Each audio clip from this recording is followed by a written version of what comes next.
I want to welcome everybody to the Daily Cheat Sheet. The dude will be back soon here with Golan and Guy, not too shabby fill-ins and replacements and regulars. So good to see you all. You look very good in a buttoned-up shirt, Guy. Thank you. Thank you. Yeah, guy cleans up nice. And Golan actually looks very good in an unbuttoned shirt. What's up? Okay. Welcome to the Daily Cheat Sheet. We in here yesterday, but a lot happened over the weekend. A lot's happening now. The first thing I do want to get into before we do get into Rubio's speech is I don't look at trans as I do if you're gay. I don't look at it as I look at it as a mental illness, like many people do. And just like if somebody is anorexic, the last thing you would say to that anorexic person is, "You look great. Keep losing more weight." But when it comes to trans, that's what we do, right? People are affirming, right? Affirming their care, but they're more than affirming their care. They're affirming their mental illness by saying, "Oh yeah, go do this, go do that." And I want to say 10 of the last mass shootings, minus Bondi, have been trans shooters. And for all we know, the Bondi thing was too. But obviously there is something with the SSRIs these people are taking that causes something to happen. I think we have to be honest and look at this situation. And really, not a lot of people are talking about this. Some are, but a lot of people are not talking about the chemical combinations that are going through with these things. Yeah, well, it's interesting because I've heard many people asking the question about trans shooters, and for a time, I was watching. I'm always skeptical when people are seeing patterns that are just the beginning of the process, and I thought, all right. This, as I tell everyone when I write a script and people give me notes, the first time someone says something, all right, it's just an opinion. The second time it's the same note, I go, "Ooh, that's a coincidence." By the third time, I'm starting to sense a pattern and I'm really paying attention. By the time you get 4, 5, 6, 7, 8 people giving you the same note, you have to change your script. And here it was a similar thing. It was this slow creep of I heard that one was trans, I heard this one was trans, and then this is identified as trans, and then here's proof, and each one seems to have just pushing this pattern forward. And today we had yet another one. This Rhode Island shooter.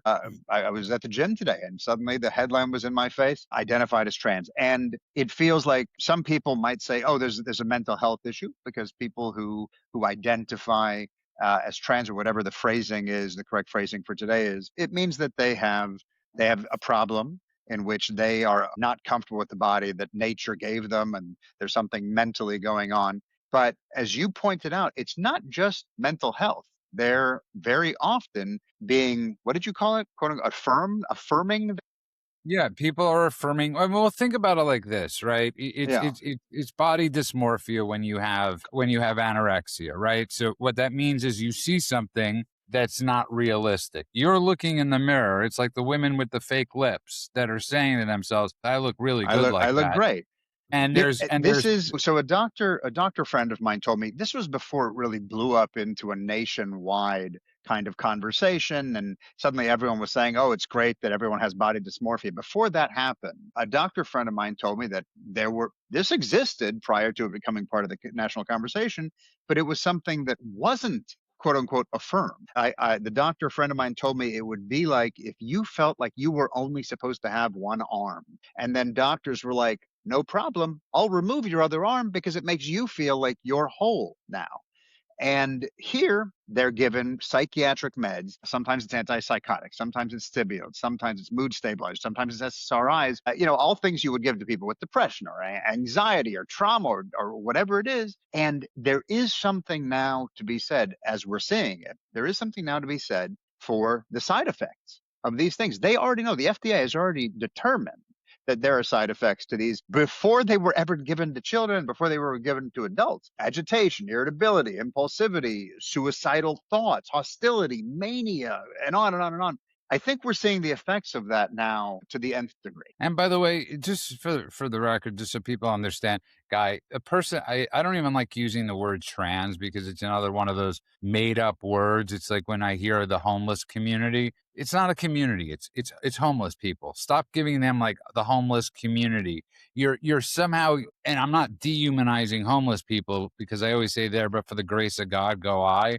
But once you give it that little title, the homeless community, you make it sound normal. And this is not normal behavior. It is Right, you not normal sanitize it. thinking. Right, which is, by the way, this is common practice, particularly with the left. It's like the minor attracted people, right? No, you're pedophiles. That's what you are, right? The giving horrible things or hard, difficult things pretty names is a way of making it normal in society, and some things shouldn't be normal in a society. When it comes to the trans issue, I think one of the things that's important to recognize is there have always been mentally unstable people.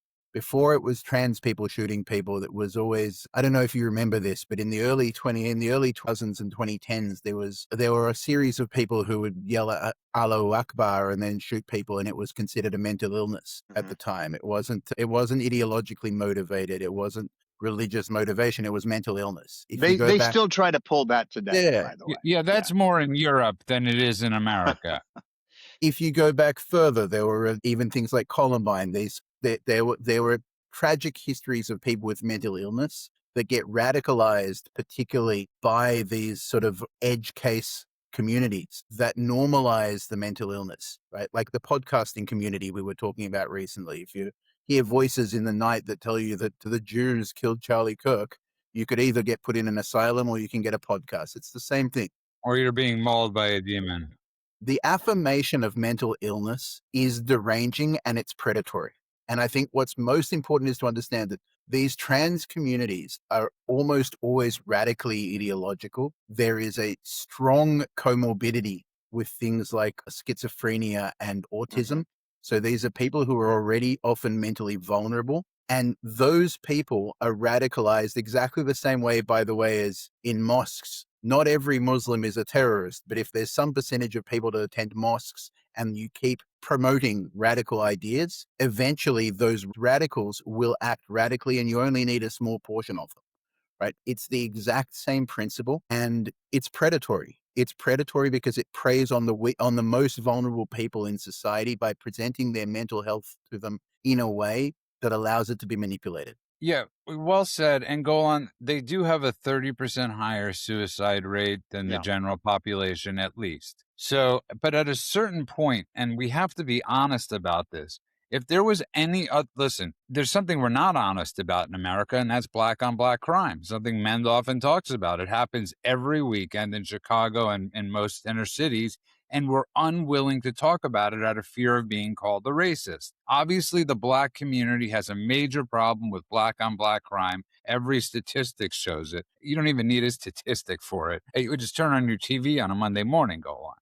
And if, just like after 9/11, we were screening for Islamic terrorists, which obviously we still need to be. In this Mhm. case, with the trans stuff, they do have to start being screened. And there have to be honest psychiatrists that say this person might have what's the the ideation for murder. Yeah. I mean, if this person yesterday, I think they went through. Did they go through the procedure, or they just ID as trans? It was one freaky looking dude, but Yeah, I mean, no, it was. I mean, one freaky looking dude. This yeah, was it looked like Rowdy Roddy Piper with a wig. any doctor that saw this person go on. If they said, yeah, go through with the procedure, they should be arrested. And any Mhm. doctor that was treating this person, there's no way they could have looked at him and said something bad might be happening, and it's Right. not being reported. It's like it is fear of. I don't even know if it's a fear of reporting it. It's so many therapists want to go along with this insanity that they're not reporting this. So just for our listeners, the guy we're talking about, I don't like to give the names of these psychopaths, but according to all the reporting, he was post surgery. He'd been married, and he got the gender choppy offy surgery. I don't know what it's called, but the technical term, but slicey dicey surgery.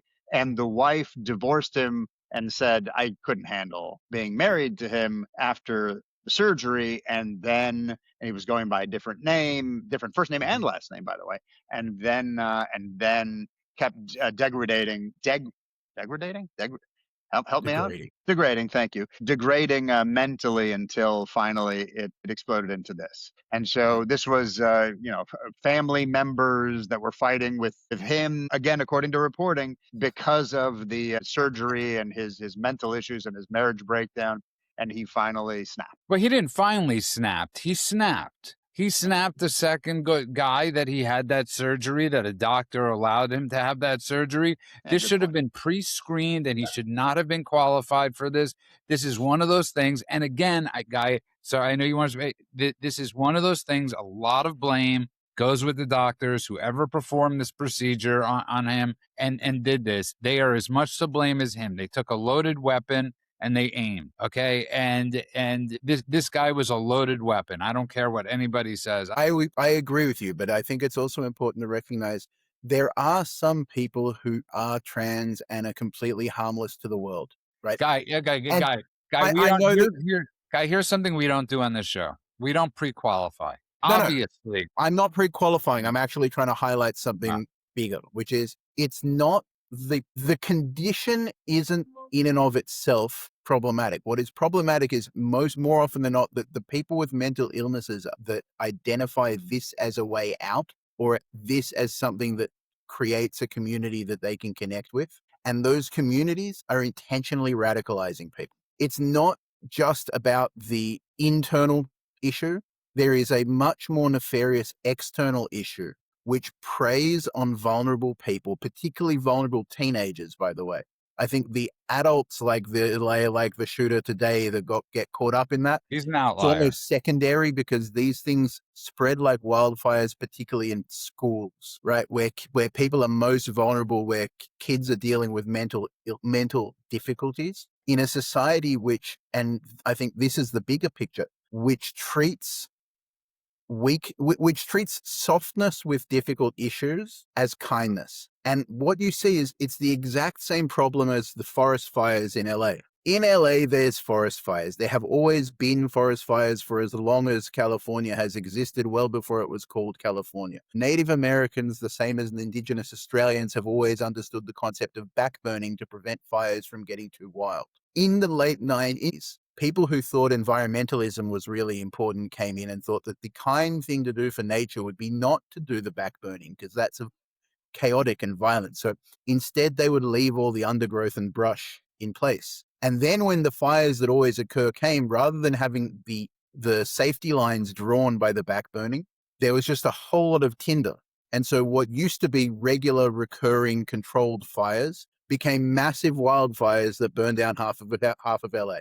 It's the exact same thing with mental illness, right? People used to recognize mental illness and go, "Ooh, welcome to the asylum." And then we decided to close the asylums and we started medicating. Then we stopped medicating, we started affirming. And now what used to be something that naturally exists in society that was a relatively controlled problem has become a wildfire and it's burning down entire countries. Well said. And go on, just a final thought on this. If this was any other group, people would start being screened and there would be a database. And that might sound horrible, but I would call for that for any race, creed, religion, or anything. If 10 of the last or 11 of the last shootings or whatever it is, it doesn't even have to be the last. If there have been 10 trans shootings in a couple of years, obviously there is an issue going on that we are not dealing with. And the whole point, you guys remember the show Mindhunter, which was based on the true story of the FBI, how they started their forensic division, right? It was forensic, right? Or profiling. Yeah, And profiling. it Correct. was where they would go meet the serial killers so they could stop the serial killers before, they could recognize the signs or the patterns so they knew what was going on. Right now, we know Golan. We have the test cases. And I hate to say this, but anybody that identifies as trans, there should be a lot of testing done or more testing done so Look, we could I'll be prevent honest this. with you, and this is not a pre-qualifier either. To me, the issue right now is SSRIs far more than it is trans. Trans people, the 40% of trans people don't do SSRIs at all, right?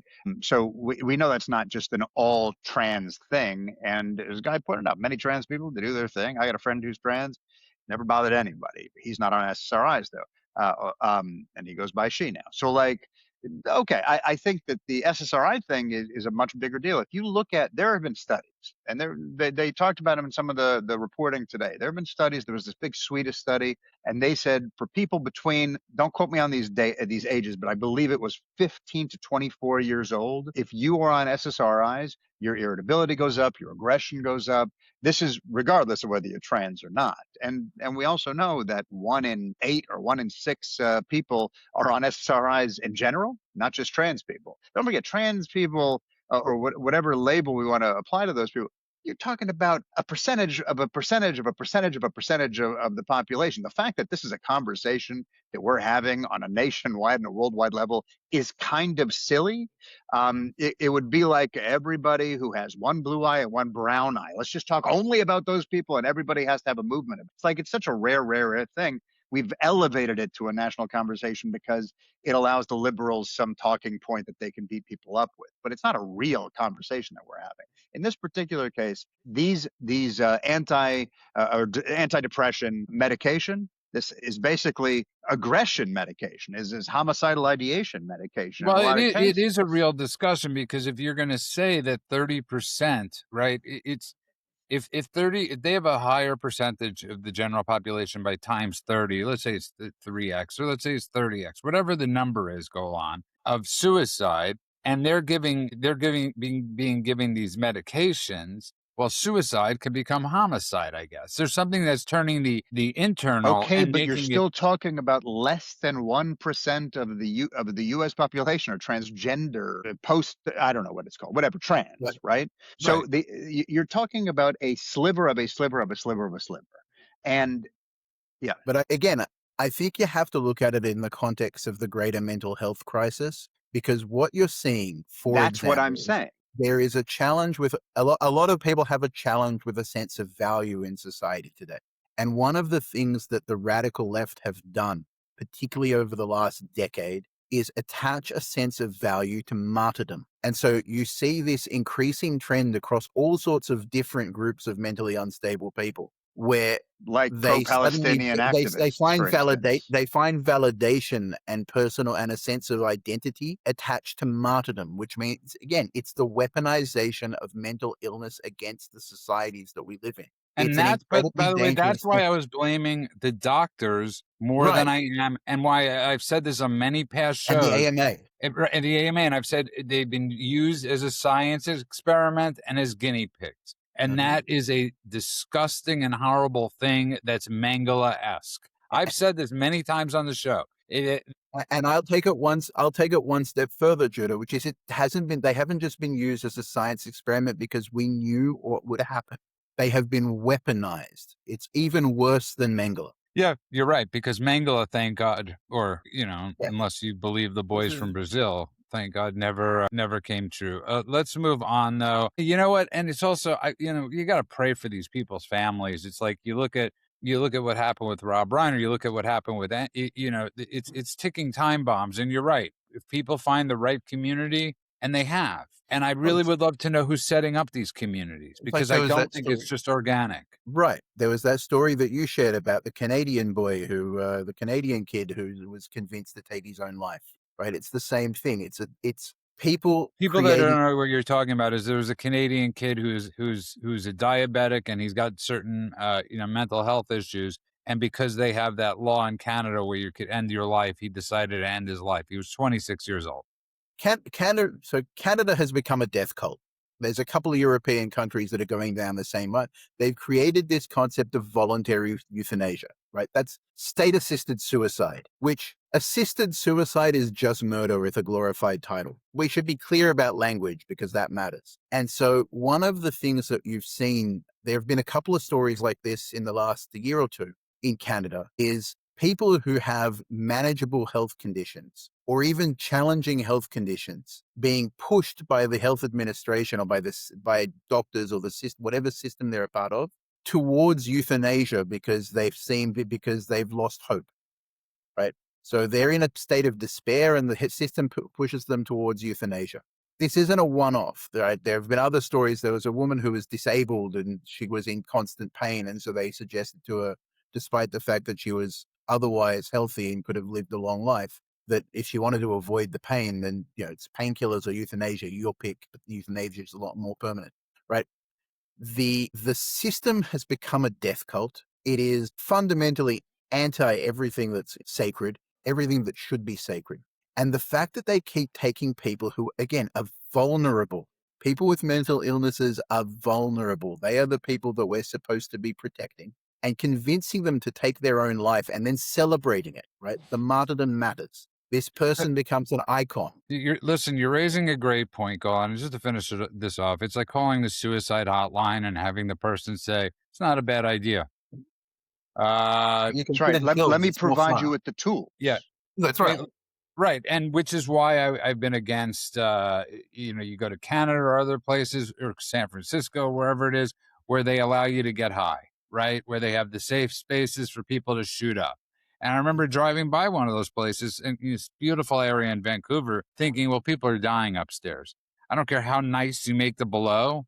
The fact that I know people are shooting up and dying makes this an extremely ugly area. And this is something that really needs to be looked at. But I want to move on, though, because you had Rubio in Munich. And I think AOC, she was in Munich, too. Am I mistaken on that? Was she in where she made the equator line? Where was she being interviewed? I don't recall. Okay. If you could look that up, Guy, while the gentleman speak. But no, but Rubio gave a speech for the ages, Golan. Just, he was absolutely fantastic. I don't think there's a more well-read person, well-rounded person in the room right now. We might want to be in denial that there is some people, but I don't think you're going to see a person right now that's aces like Rubio is. And he No.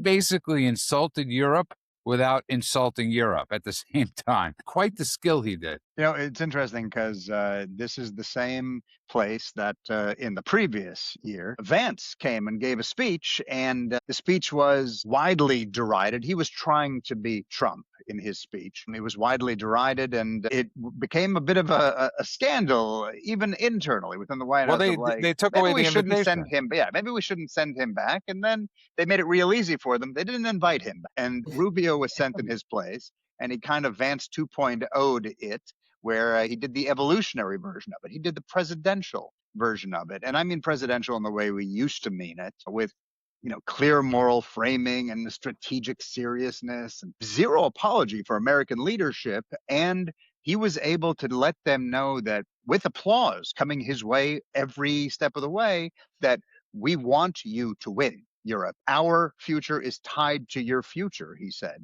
And it was something that he was able to let them know, that you, Europe, are still stuck in post-Cold War denial. Guys, it's time to update your thinking. What made the speech land was his clarity. He talked about how much freedom mattered. He talked about how much deterrence mattered. He talked about how pretending that bad actors just need understanding, or inviting more of them in, or as Spain is doing now, giving 500,000 of these illegal criminals legal status, is something that will destroy your country. It's how you invite disaster. And he made clear to them that the geopolitics that's happening around the world is about power, and they are handing their power away. They are doing what's basically a very nice version of surrender. But he said it in a way that made them feel like this guy is someone we should be listening to, someone we should be learning from, and someone who should be following. And they stood up and they clapped with American leadership on the dais. It was truly presidential and inspiring. And for the record, yeah, she was in Munich. Oh, She was part of a panel titled Vox Populi, oh, of course she was. responding to the rise of populism, where she addressed issues like inequality and the growth of far-right movements. Do you know what Vox Populi means? Please do tell. It means the voice of the people. So if you're talking about the majority of the citizenry, and I live here in Spain, and you live in Los Angeles, so we know that many of the people probably should silence their voices. She is a perfect example of the voice of the people who know nothing, who speak very loudly and with prescriptions when they know nothing. She is a perfect a mirror for the idiocy of much of the population. But I was thinking about this, and it really goes to the bigger question. And we talk about voting a lot, and I don't know if it would be such a bad tactic. Listen, they've gone after the Trump voter and really just start asking the question, who is voting for AOC? Oh, I Like think many people. like what? I think many people. Well, it obviously in Queens, right? They redistricted her, and wherever they're voting for her in the Bronx or Queens, wherever the hell, and it can't be the Bronx or Queens, but wherever that it's parts of Queens. But yes, Guy, we found out while you were gone, she was in Munich, so Yes. it took for you to be gone for us to realize that. Welcome back. And I was just saying, like, obviously Rubio gave this amazing speech where it really, it's a skill to insult people and compliment them at the same time. And Rubio really pulled it off brilliantly. It's a skill, but it's also something that comes from love, right? I think he didn't insult people, he berated them lovingly, right? And I think the difference is that when Vance went there, he humiliated them. He went there without any of the love that, by the way, President Trump also shows when he speaks about Europe, right? Rubio and Trump are both passionate Europhiles who want Europe to succeed, who want to see Europe great, make Europe great again, if you will. Mega. There you go. I got a title for you. And that matters because when the Europeans hear that, there's a lot of sentiment in Europe that wants to see Europe recover as well. Europeans don't want to go quietly into the night. They don't want to be overrun by every possible immigrant. They don't want their societies to deindustrialize. There's a lot of strong sentiment in Europe, particularly on the European street, that wants Europe to be great again, and they want someone like Trump. It's really important, Guy, what you just said. I just want to make sure it's clear to our listeners, to the European street, not necessarily to the European leaders who have been handing their governments and their countries away on a regular basis. The European street is very unhappy about this. Thank you, Tony Blair. And by the way, just for the record, what she said was in reference to Venezuela. It doesn't mean that we could kidnap, in reference to Maduro, a head of a state and engage in acts of war just because the nation is below the equator. And if they were scared, next. if they were scared, Vance might make. I mean, obviously it was, but I mean, what are we? If you're on the, I mean, literally the only saving grace we have right now, if you're on the right, if you're a conservative, I want to say, or a Trump or MAGA, is that you have AOC out there. Is this is our saving grace? Is she's so out of our mind? I mean, wait, are we pointing out that Venezuela's in the northern hemisphere? Are we making it clear that she's an idiot? It's the global south. Okay, okay. By the way, just this cool. This points perfectly to the two alignments that exist today in American politics, which is the Obama global south alignment, the third worldism, and Trump Rubio and their sort of European romanticism. And the people that want to make anything great again want to go back to a renaissance of the height of Western civilization, right? It's the common thread between what we want to do with what we're talking about in Europe, what we're talking about in Iran, which is the part of the crucible of Western civilization, what we're talking about in America and Canada, America's slightly retarded northern cousin. Sorry, Canadians, you guys elected Mark Carney, not us. But it's a consistent theme, going back to when things worked, as opposed to romanticizing the chaos and the terror and the nightmarish societies that are the global south for the most part. And I'm sorry to say it, but again, if you've ever seen any other country in the Middle East, even the good ones, are horrific because their societies do not function by the same set of principles and values that Western societies do. Well, not according to Tucker Carlson, who is the revisionist historian of Christianity, but also of the Middle East. I mean, I don't know what he's not an expert go on right now in the revising of, but he's in Israel doing I don't know what type of, the I Hate Israel tour. I think Marjorie Taylor Greene has joined them or might be joining him. I mean, it's a very frightening thing what's coming out of these people's mouths, because this is no different than how really horrific events have gotten started. And while we could joke about the things, what he's doing and the fact that nobody is calling him out on it in the conservative movement, again, is absolutely frightening. I know that Mike Huckabee is, and certain other people are.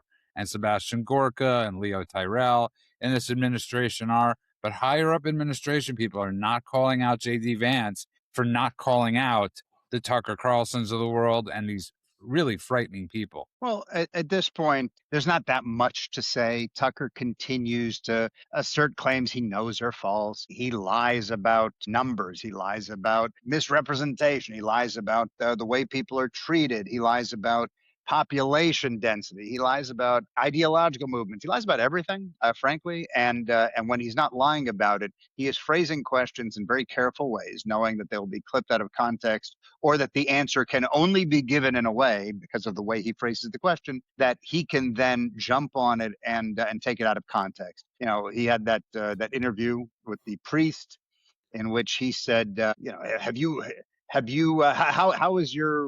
how are you treated in Israel? And the priest was like, great. Like we can go anywhere we want. We can do anything. He goes, of course, there are places no civilians are allowed to go. And he's like, oh, really? They restrict people from walking places? Like, no, like military places. Every time he asked a question, the answer from the priest didn't back up what he was saying. And he kept interrupting him in order to further the fictional narrative instead of actually getting answers. If you are still listening to Tucker Carlson and can't see through what he's doing, that's on you. It's no longer on him. He's making a good living off Qatari money, making up these assertions and lying about what's going on.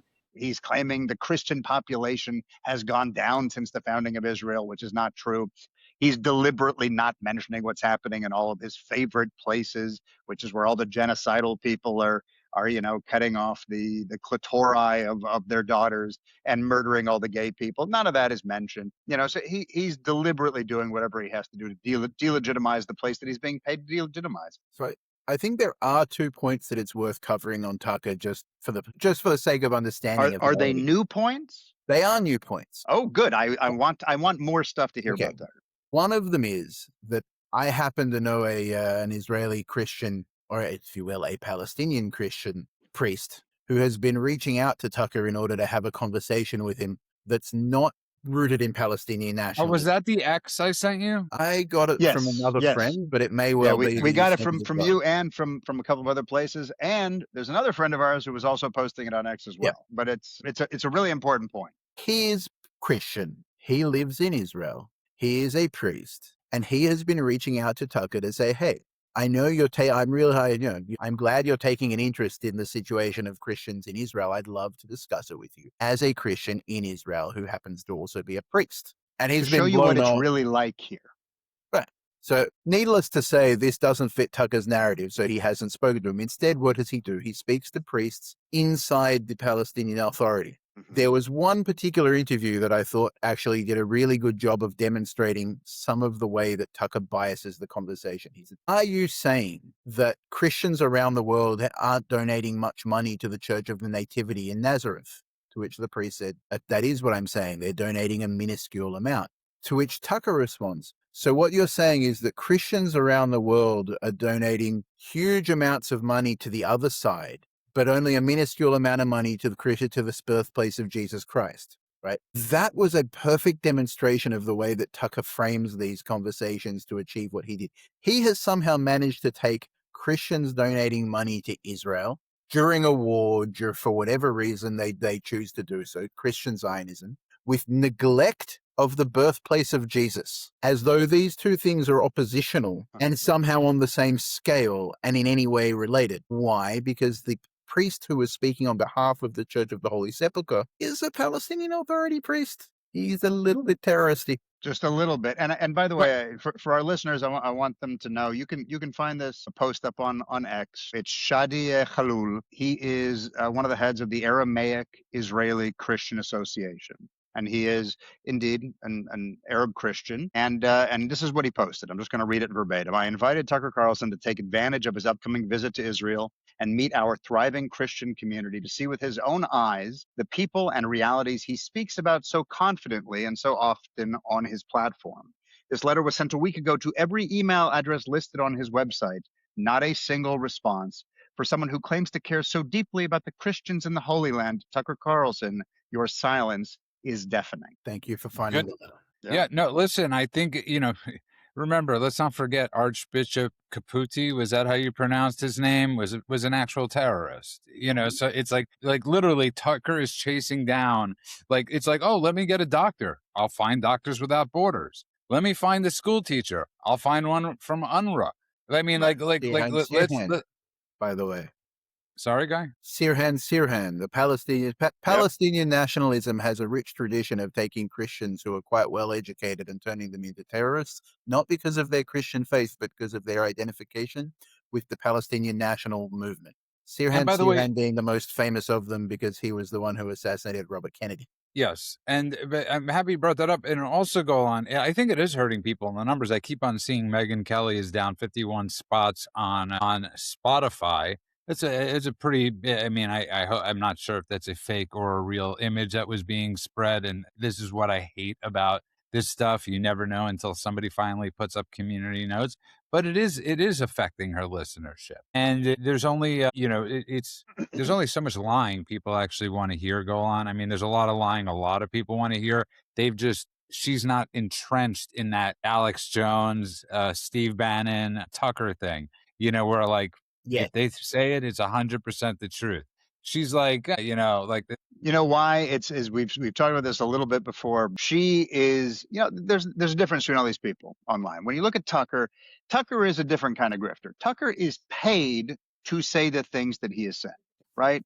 Candace Owens, I believe, is insane. And look, if you speak to anyone in her family who knew her before and after, and also her ex-boyfriend, the very Zionist Jew who broke her heart, and all of this, you can see something snapped in her brain, and she's a Looney Tunes. And then listen to her talk; she's a Looney Tunes. But then you have Megyn Kelly. Megyn Kelly is a straight grifter. The difference is that Megyn Kelly doesn't believe anything that she's saying. She is listening to which way the wind is blowing, and then she is saying the things that she believes are going to get her likes and clicks and views and follows. She is someone who has no convictions. At least Candace Owens believes her delusion. At least Tucker Carlson is being paid handsomely and doing his job.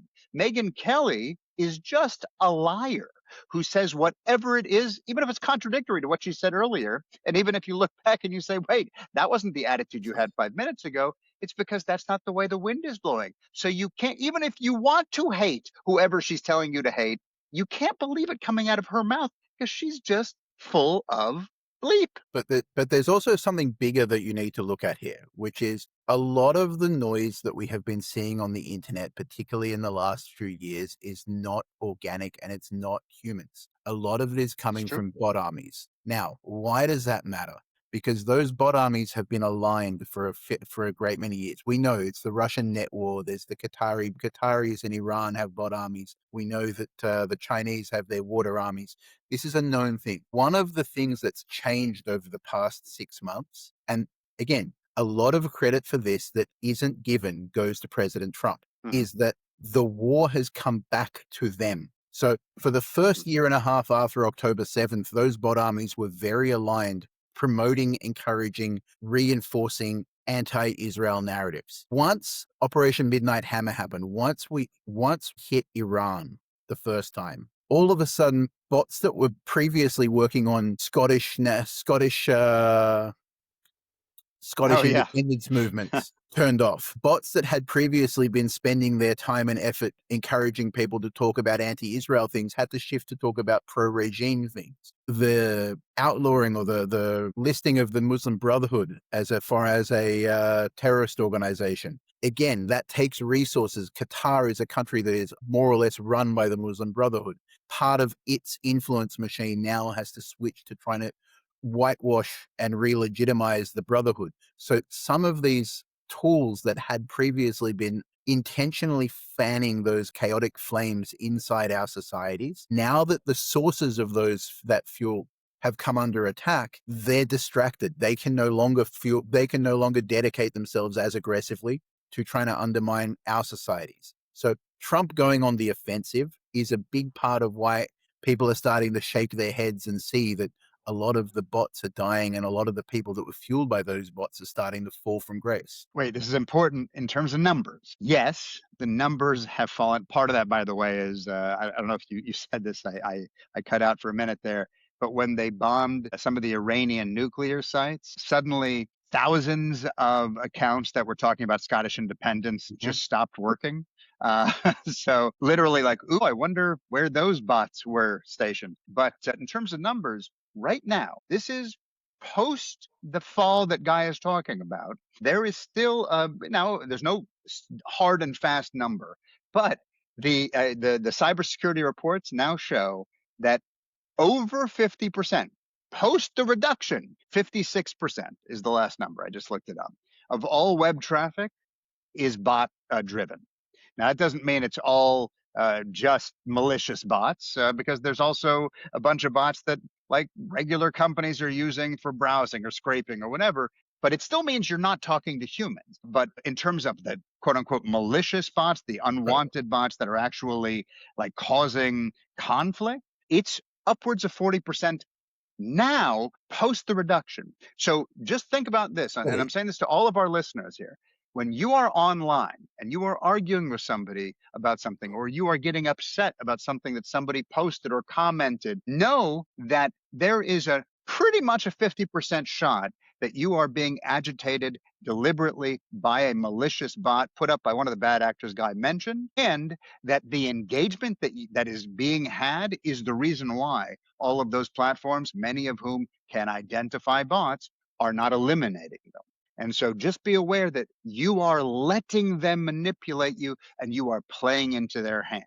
Finish us up, Guy. So absolutely. And I think it's important to just note that these are bad actors acting against America's interest intentionally because they understand the vulnerability. And the fact that the president has turned the tables on them and that that's actually having a noticeable effect in the malicious action towards America. And by the way, their defensive actions in that space are far less effective, right? The Iranians are not able to defend the regime in the public sphere using the same bots they were using to incite hatred against Israel.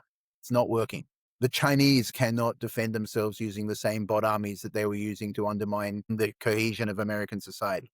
They cannot use these weapons as defensive weapons, and the president putting them on the defense has been massive. And if he continues, there's actually a chance to break some of these spells. Okay, I want to move on, though, to the last topic, which is Iran. You know, they said there was movement in the negotiations today. Well, we'll continue in 2 weeks. And again, that's the, you know, I really have to say this, you know, I think it was on Thursday. So it was about 4 days ago, 5 days ago at this point, President Trump gave that 30-day clock. I know, and he said within a month, you know, he was vague about the month, right? And as somebody, as Gen Z pointed out on the Rumble rants, February is a very short month. This is what they do. This is their stall tactics. They're playing, Every you know, time. they're doing military exercises all around. And the question that really, it's something I've you know, on the World According to Ben Stein, I've brought up a lot of times, is people, you know, everybody that raises these globalist issues, right, that always talks about globalism, and doesn't fit Iran into that globalist agenda and never asks themselves, go on, why is it Europe and so many other countries, why are they so keen on propping up Iran? I mean, I don't think there's anybody that could say the world would be a safer place without Iran, without the Ayatollahs and the mullahs and all these things. I don't think there's one person that would, other than somebody that's you know, believes in that. No, there's no Westerner that would say, yes, Guy, I know you want to jump in. The solution is actually very simple. Iran has an incredibly well distributed clandestine service, and they, the same way as they tried to assassinate President Trump and came very close to succeeding, they are able to cause chaos around the world. Intelligence agencies are aware of this, and they cannot do they do not have the resourcing to deal with it because there's so much illegal migration and undocumented migration from the Middle East that it would be very hard to round up all of the people that Iran have distributed places. And so Europe is scared. I think it's different. They don't want something to start with the Ayatollahs because they're scared. I have to disagree with you for one of the few times I will disagree with you, Guy. He says this every time he disagrees with us, Guy. It's No, I okay. mean, The disagreements are what keeps it fun. this might be the second time I've disagreed with Guy, but go on. I think it's because who are they without Iran?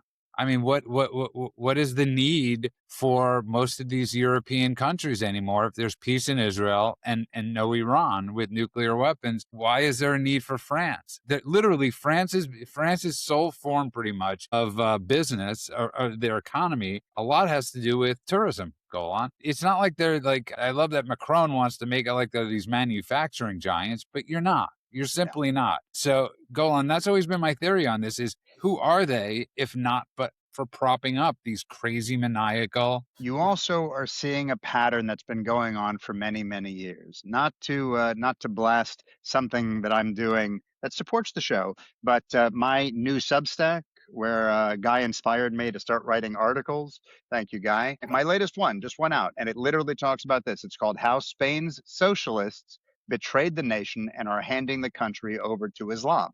You can go through that and you can see I go through literally pattern recognition from the moment the socialists took over, from 2018 when they started letting in all of the Muslim males of fighting age, when other countries wouldn't, and how they're using this as kind of a pyramid Ponzi scheme to pay their welfare state off because they're replacement rate, below replacement rate in terms of birth rates, how they've destroyed the church, and this is how they're replacing it. It's all in the art. And you can see a pattern that is not just Spanish. Spain happens to be the worst of them. Right now, like I said, they're giving 500,000 people who are illegals citizenship. And I will say, this is interesting. I was talking to someone today who is a student here. She is from Taiwan, and she is trying to renew her visa, and they're giving her a hell of a time. And they're saying to her, we may not renew your visa. She is a good person who has been studying hard. She saved up her money. She moved here. They may kick her out of the country. And someone said to her in the government, if you can prove that you've been here illegal for at least 6 months,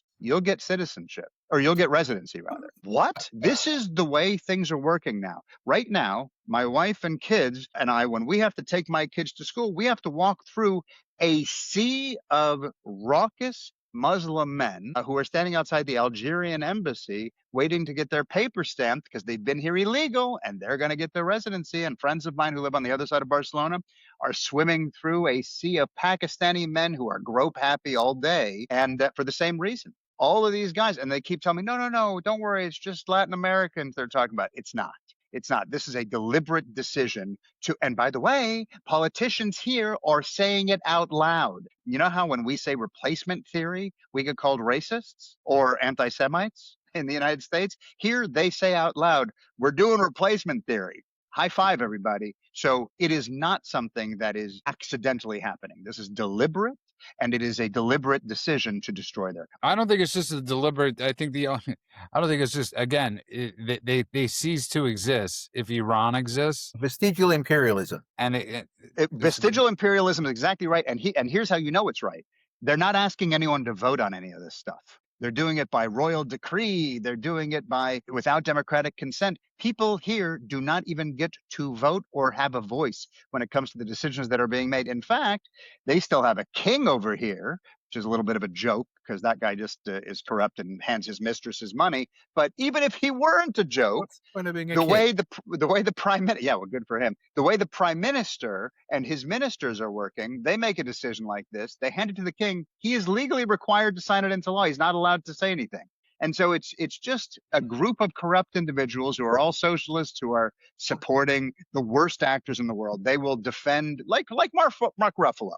They'll defend the Cuban administration. They'll defend the IRGC. They'll defend the Palestinian terrorists, and then they'll hand their country away. And they're totally cool with it. Guy, I want to ask you a question. At this point, you have to think. I mean, there's no way Trump could allow this regime in Iran to be there within a certain month period. There's simply no way. This has got to be performative. Him sending Ren and Stimpy over there to do these negotiations. I mean, you can't. I mean, listen, this is exactly what they do. This is what North Korea had done for many years, still does, and this is Iran's playbook: is we'll wait out till the next president. You can simply not kick the can down the road. I mean, this has to be. I mean, if it wasn't so serious, I think this was a comedy. Right. We'll have the meeting in 2 weeks. Laugh track, put in laugh track. So I think, first of all, I pray that you're right. I think it's impossible to know whether it's what's possible, because when it comes to the president, anything's possible. I don't think that he's falling for their games, which means that there's some interesting questions to be asked. But at the same time, I think this was a very bad week for the Iranian regime for a number of reasons. First of all, on Valentine's Day, there was a global day of action. The Reza Pahlavi, the son of the previous Shah, called for a global day of action from the podium at the Munich conference. Between 1 and 2 million people came out in cities around the world. And if that was all that happened, okay. But what we saw wasn't just a day of action, it was a day of identity, right? We saw the footage. The footage from that day of action shows you, one, that Western civilization is alive and well in the hearts of the Iranian people. Two, that protest can be something that's done with love and not in antagonism to the place where you are. And three, that a cause that has a good and moral soul behaves in a way that is good and moral. The images that came out, one of the things that around the world the Iranian protesters did because they were protesting on Valentine's Day was they gave flowers to the police officers. The images that you see of police officers who for the last 2 years have been defending the barbarians in the streets as they chant and pray for the decline of the West in support of the so-called Palestinian cause, when all of a sudden they find themselves amicably walking alongside protesters who are behaving themselves, cleaning the streets after themselves, giving them flowers, giving them words of gratitude, defending the monuments of the civilizations that they happen to be in. It was something that I think is going to change. It's going to change something dramatically in the relationship between protest and Western society. And it's something that we've been needing since the summer of love, right? So I think that was a very bad day for the regime. The other thing that we're seeing is the people in Iran saw that because they're back out in the street. Despite everything, despite the thousands of people, the tens of thousands of people being killed, the regime finally reduced the suppression. But I thought also the U.S. supplied, I mean, there were reports that Trump supplied at least 6,000 Starlinks to people in Iran. Right, but the suppression isn't just the internet blackout. The suppression was they had a martial law system in place, Right. or were preventing people from gathering by force. Now that's been reduced slightly, there are videos again coming out of Iranians going back to the street, back into the fire. Right? I was seeing a video today of school children chanting for Pahlavi in an Iranian high school. The Iranian people are not giving up. And I think that says a lot, both in terms of Trump's promise still holds. They haven't forgotten his word. And in terms of inspiring the president, I think it's very hard to see people who have been through that hell, that genocide, those massacres. Let's say massacres because we'll be clean with our language. Coming back out and continuing to fight. And again, doing so without trying to burn down the countries they're asking for help. It's an Yeah, they're incredible. not. Yeah, it's incredible to watch and to go on just to juxtapose that as we're closing up. It's you have people in America, you have Americans or the people on the right, people, obviously of the Democrats who are, obviously faking their Epstein rage. And then you've had the woke right for God knows how long calling for every single thing because all of a sudden they care about children, the children, the children, the children, and Epstein. But yet they don't, every time a big name comes out, go on, like Reid Hoffman, or whoever else it is, they don't seem to be going after those people. It's like one of the stranger things you'll notice is like they're not attacking the names that are coming out on the list of some really bad people. People are resigning over this.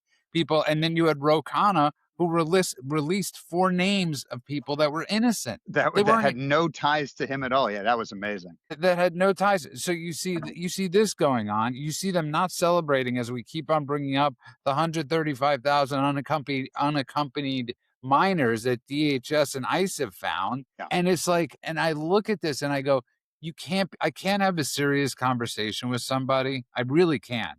If at one point they're talking about how much they care about kids, But when we save 135,000 accompanying minors, they're not bringing it up. This is the It, beauty of the conspiracy theory, my friend. And I know we don't like using that phrase, but it is what it is. The beauty of it is that no matter what information you get, you will always assume that what you have as a preconceived notion or the thing you want to get out of it is still the truth. And everything that disproves it is just proof that you're right. And this is what's happening right now is, you know what they announced yesterday?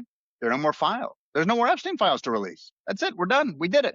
There's nothing else out there. And guess what? Everybody online did. Oh, I see what's happening. The real stuff is the stuff you're holding back. The real stuff's redacted. You won't let us have it. It's like, no, we kept releasing it. There were millions of things that were released, but not the ones you wanted, not the ones you pre-assumed were going to be there. And in fact, a bunch of the people that you liked were mentioned. So full disclosure, I know Deepak Chopra. Okay.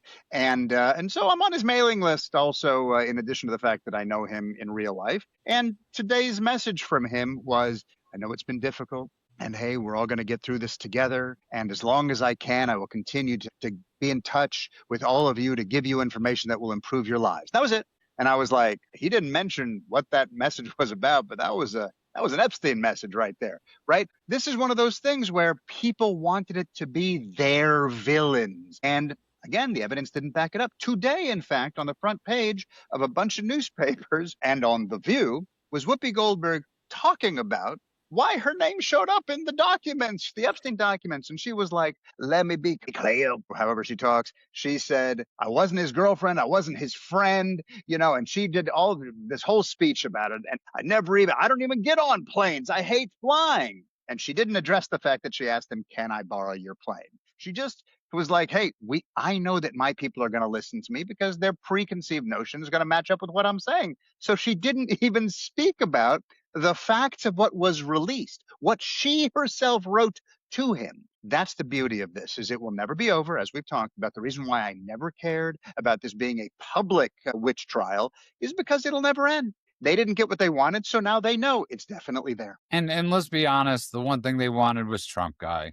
That's who they kept on figuring they were going to get, not figuring that Trump was going to be a whistleblower, not realizing that the reason his name is in the Epstein files 30,000 times or whatever it is because of Michael Wolff and Epstein trying to get Trump and Steve Bannon and Steve and as well as Steve Bannon, and the fact that Republicans or whatever, any conservative, anybody that considers himself MAGA that still goes on Steve Bannon, you're not MAGA. And I will never give a litmus test for what somebody is. I don't do that. But if you're going, this has always been my thing. Like with people like Tucker Carlson, you're constantly attacking everything Trump does. You're not MAGA. You're in another party at that point. Forget Okay. MAGA. You're not a conservative. You're not pro-West. You're not pro-America. You're not MAGA. You're not a Republican. You're not an American at the end of the day, if you are supporting someone who is trying to destroy America. Well, and I think it's worth noting there are two things that they wanted, right? On the left, primarily people wanted Trump to be in there, and we knew that he wasn't, because if he was, the Democrats would have released the files already under ban, right? So it was never going to be Trump. The other thing is, and this is particularly from both radical on the woke left and the woke right, is they wanted the elite to be in a conspiracy that could make them all the villain, because part of their color revolution is that you have to replace the elite. So having them as this one category, and Epstein being this exceptionally good node that connects all of the networks, if you can poison everybody, every connection that Epstein has ever had, then that becomes a way of toppling the elite. And when you topple the elite, what do you get to do? You get to replace the elite, the old elite, with your new elite, and build the new vision of what the nation should be, right? So there was actually a systemic intent behind it, which came from these sort of anti-establishment elements that want to burn the system down. And those are on the right, and those are on the left. That's the Groypers, and it's the anarchists in the streets. It's Antifa. I still can never get over whoever decided to call themselves Groypers. Like I don't care what movement I'm part of. If my name, if I'm called a Groyper, I'm not joining that movement. I mean, like literally, if you're a code word, Groyper, okay, I'd be like, no, need a new code word, guys. Like It sounds like I've like got What about the dyspepsia. Can greasers? we Can we come be up the with a new name? greasers? right, right. It sounds like it sounds like you belong in prison with that name. It sounds like you belong in a Really, I always pedophile get ring. grouper. I always sort of grope a grouper. I sort of imagine I this don't go with fish. the fish. I go with a groper. With Oh, somebody Yeah. that that's interesting gropes. because okay, so you hear the fish, you hear the groper. I hear someone who has some kind of bad stomach acid and is griping. Oh, excuse me, I just griped. I apologize. I imagine someone with a lot of dyspepsia. No, but I'm not saying this in a joking way at all. Like if you would I'm not kidding never. either. It's what I hear every time I hear the But word. I'm saying it's like I'm the person that doesn't write LOL or use emojis. I'm definitely not calling myself a groiper. I mean, you sound like you're out of your mind to have that, to have that as your terminology. And sadly, there are a lot of groipers. Okay, I want to finish this up. People, there's a lot that went on, and you obviously had Denny Avida as the first Israeli basketball player of all time making the All-Star game. And people could just not pronounce there were like two or three reporters who just could not pronounce his name correctly. And you had Spike Lee showing up to the Madison Square Garden like a stuffed animal, like a pro Pally stuffed animal. He looked like, I mean, literally. Kylie And Irving too. Kyrie, not Kylie. Kyrie. He's That's right. You know he's what? I'm he's not giving him the respect of Kyrie. What kind of name is Kyrie? yeah, It's Kylie Irving, as far as I'm yeah, concerned. Kyrie Irving too. But Spike Lee was even worse because he sits guard inside, and I could Yeah. tell you, people want to use the example. If he would have shown up in a Klan outfit, he would have been immediately kicked out. And sadly, this is how we don't look at the pro Pali people or these pro Intifada people. We don't treat them like we did the Klansmen. And that was a major mistake. They should have been immediately treated, and we tried to. I know people tried to, but it didn't work and it didn't stand because there's so much Jew hatred around the world that we weren't able to label them like they should be, like Klansmen. So it was a terrible look. And I don't know if you saw this today, but like half of New York City woke up at 5 a.m. to the Muslim call. Can you imagine waking up? Can you imagine like that being your alarm clock sound? I wake up to it every day. Yeah, but there is a difference. There is a difference because, and this is actually it actually speaks to the way that Israel is a pluralistic society. Israel is designed for all races, Dr. Carlson, for all religions. Is something where quite deliberately it is a country where everyone lives side by side. As long as you're living in harmony, you're allowed to live in harmony. That Muslim call goes out on the mosques because the Israeli government allows it to. Despite it being the only Jewish state in the world, it is something where Muslims have a bunch of mosques, and their mosques shout out their nonsense very early in the morning, and it is allowed. It is normal because it is where they live side by side with one another. You know what? What? Funny story about that. Yeah.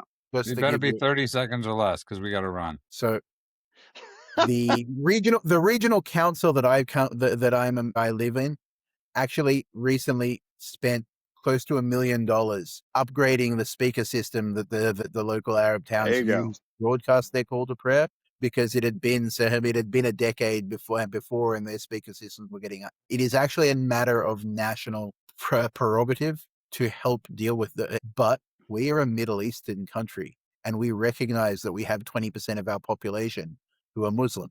New York is not a Middle Eastern country, nor are 20% of its population Muslim. And God help you if it keeps going the way it's going, because just to be on the less bright and sunshiny side of it, there are bad things that come along with those statistics as well. Well said. And just I do that with anybody that says to me, I'm not. I do get like attention when people tell me jokes. They're like, "Do you want to hear a joke?" And I get lost like 30 seconds in, and I always tell people, "Is it 30 seconds or less?" And they start count. By the time they get done counting, they don't tell me the joke, and I'm extremely happy with it. Just because I get lost by 30 seconds in, I'm like, this joke is not resonating with me. Did I miss out? Did I leave anything out of the news? Go on. You No, left no. out Look, the we war on we could dogs. talk.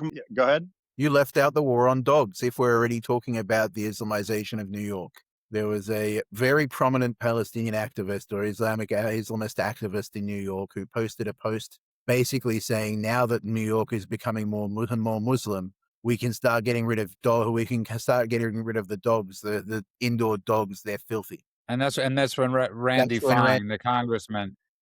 Randy Fine was in his much lambasted but hilarious response mentioned that if the choice is between Muslims and dogs, he knows which one he'd pick. And I also find it very interesting that he brought up dogs because as I don't never will He never brought the remember dogs into it. but I'll never forget what X person on X, this woman, she shared that they are like dogs, and that's what they're doing when they prey in the middle of streets, right? They're marking their territory. They're peeing on the streets, and that's what she compared when Muslims prey on the streets and just just do that there. Marking So their it's territory is how yeah, she they're put it. marking Yeah. their territory. And I found that to be, I loved whoever that was. I wish I could give her credit, but I don't know who it was. Okay, so we have no more news. We're good. I mean, look, it's not that interesting. Peru lost another leader. Uh, Nobody cares. yeah, Netflix Who is is Peru?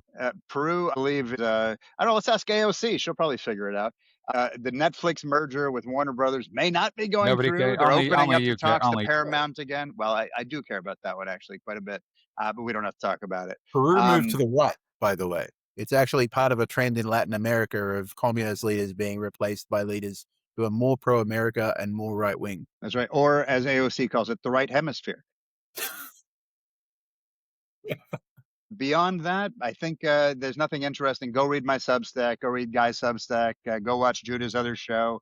We got plenty of information coming your way. If you want to learn, we're giving you all the tools. yeah. I really pray people are here to. I really do pray that this thing that's come over us, or as Marco Rubio said, I was really happy he used the word when he spoke, the malaise. And I love that word. And I want to thank everybody that's been following and listening and helping out and doing everything they can. Turbo making amazing videos, Dave making amazing videos, and everybody's contribution truly, truly, truly helps. On the bottom of our hearts, we thank you. And President Trump did retruth something that was anti-woke right that Mark Levin had posted. So it definitely wasn't a video. He obviously saw the Mark Levin post talking about the woke right. So I think he's on to them.